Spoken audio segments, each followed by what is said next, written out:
Jadi baru aja Bitcoin break dari pattern rising wedge yang satu ini. Kalian bisa lihat gue juga ada open short ya. Saat ini running sekitar 11% dan yang udah ikutan copy trade gue otomatis akan kebuka posisi seperti ini juga. Bagi kalian yang tertarik ya kalian bisa tinggal search profile gue aja melalui aplikasi BingX ya. Dan kalian bisa daftar BingX melalui link di deskripsi. Total sejauh ini yang follow udah sekitar 988 orang. Jadi ketika gue buka posisi nanti kalian akan otomatis keikutan juga. Dan feel free aja untuk unfollow jika kalian merasa tidak cocok dengan profil resiko trader siapapun yang kalian ikuti. Gue juga ada umumin bahwa kita ada potensi untuk ngebreak dari rising wedge ini semenjak tadi pagi ya. Ini persis sebelum kita break ya, dan saat ini kita juga udah break gitu. Jadi biasanya gue umumin outlook seperti ini secara real time melalui grup VIP BingX, dan kalian bisa join ini gratis melalui link di deskripsi. Kalian tinggal daftar BingX dan tinggal DM admin untuk join grup ini. Untuk saat ini kita ngelihat ya, jadi baru aja kita ngebreak dari rising wedge yang satu ini ya. Kita sempat retest lagi, kalian bisa lihat di sini di garis kuning tersebut, and then kita langsung fail ke bawah teman-teman. Jadi confirm break dari time frame 4 jamnya sendiri.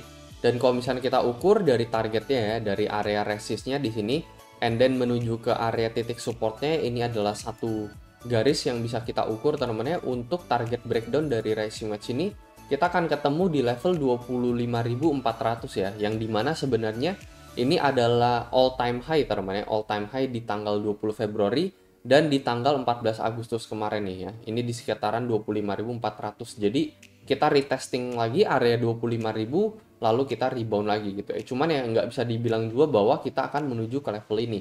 Karena apa? Karena ya rising wedge itu hanya perkiraan teman-teman ya. Untuk targetnya itu hanya perkiraan dan nggak pasti. Contohnya misalkan yang satu ini ya, kita ukur ini sebenarnya targetnya kan dari breakdown rising wedge yang ketika di tanggal 16 Januari kemarin kan harusnya all the way di level 20.200 teman-teman.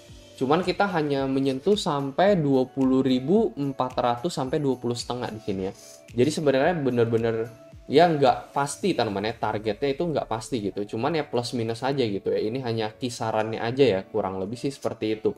Karena apa? Karena gue masih ngelihat di sini ada satu line ya, dimana ini kan kemarin kan kita sempat membentuk ini sebagai support terkuat teman-teman ya, and then kita rebound kembali ke level 28.000. Jadi ya gue expect di sini kita kalau misalkan sentuh lagi ini akan sitting di area level 26.900 ya, dimana ini juga adalah area take profit gue, kalian bisa lihat ya 26.950 ya. Itu sebabnya kenapa nggak all the way ke level 25.700 atau ke level 25.400 sekian untuk target profit gue, tetapi hanya menuju ke area retest ini aja teman-teman ya untuk target profit gue. Karena ada kemungkinan juga Bitcoin bisa aja rebound dari area ini and then langsung menuju ke level 30.000 berikutnya gitu ya. Ada probabilitas seperti itu juga.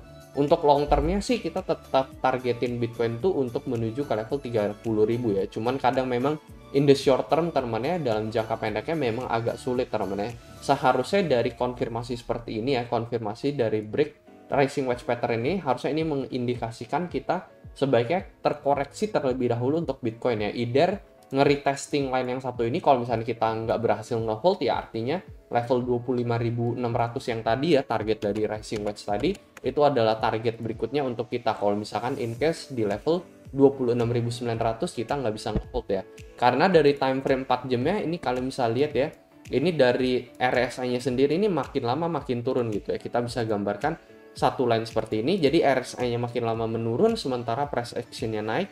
Jadi ini udah bearish divergence kuat ya. Ini udah bearish divergence yang ketiga di sini ya, ketiga dan keempat gitu ya. Jadi ya semakin kita bearish itu ya semakin ada probabilitas untuk kita koreksi, apalagi ini udah yang ketiga ya. Ini kan yang kedua ini di sini teman-teman ya. And then terinvalidate di sini yang ketiga. Jadi makin nambah bear dip ya, entah yang keempat atau yang kelima itu pasti suatu saat teman-teman ya akan jebol gitu ya. Dan bisa jadi di bear dip ketiga kali ini bisa aja kita mengalami koreksi terlebih dahulu untuk Bitcoin. Belum lagi weekly-nya ini benar-benar sampai plus 30% lebih ya hanya dalam waktu seminggu, ya wajar aja kalau misalkan ternyata kita malah mengalami koreksi terlebih dahulu. Cuman bagi yang sampai long term gitu ya untuk Bitcoin ya, yang pengen jualnya ketika Bitcoin miliaran gitu ya, sebenarnya nggak ada masalah sama sekali gitu ya. Ini hanyalah sebuah koreksi yang biasa banget untuk Bitcoin. Ada probabilitas juga kita setelah adanya breakout dari RSI yang satu ini teman-teman ya, kalian bisa lihat ya, ini breakout dari downward channel dari RSI ini teman-teman ya, dari tanggal 14 sampai 14 Maret ya, dari Januari sampai Maret bisa juga kita nge-retest line RSI ini and then kita rebound lagi setelah itu.